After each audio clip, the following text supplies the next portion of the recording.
42% reservation Rahul Gandhi గారు ఏదైతే Kamareddy declaration లో చెప్పారో దాన్ని ఈరోజు మన ముఖ్యమంత్రి గారు దాన్ని ఒక ఛాలెంజ్ గా తీసుకొని రెడ్డి బిడ్డ అయినా కూడా ఈరోజు 42% తెలంగాణలో మేము అమలు చేస్తాము అని చెప్పి కులగణన చేసి ఒక ఆర్డినెన్స్ తీసుకొచ్చి ఆర్డినెన్స్ తోటి అదేవిధంగా మేము క్యాబినెట్ లో కూడా దాన్ని ఆమోదం తెలిపి ఆ తర్వాత మేము బిల్లు రూపంలో అసెంబ్లీలో ప్రవేశపెట్టి బిల్లు కూడా పాస్ చేసుకుని మరి అది గవర్నర్ గారి దగ్గరికి పంపినప్పుడు గవర్నర్ ఒక సంతకం పెట్టేసి ఉంటే అక్కడ ఎక్కడ సమస్య వచ్చి ఉండేది కాదు. ఇప్పుడు రోజు 42% తోటి మొన్నటి నోటిఫికేషన్ లో ఎలక్షన్స్ జరిగి ఉండేవి. బీజేపీ డ్రామా వల్ల మొత్తం తల్లకిందులైపోయింది. బీసీల ఆశలన్నీ కూడా అడియాశలు అయిపోయినాయి.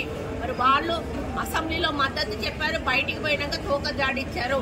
మేము హైకోర్టులో వేస్తే హైకోర్టులో కౌంటర్ వేస్తారు, సుప్రీంకోర్టులో వేస్తే సుప్రీంకోర్టులో కౌంటర్ వేసి ఈరోజు ఆ బిల్లు పాస్ కాకుండా చేసి బీసీలకు అన్యాయం చేశారు. దీనికి ఎందుకు అడ్డుపుల్ల వేయాల్సిన అవసరం ఉన్నది అంటే బీసీలు మనుషులు కారా?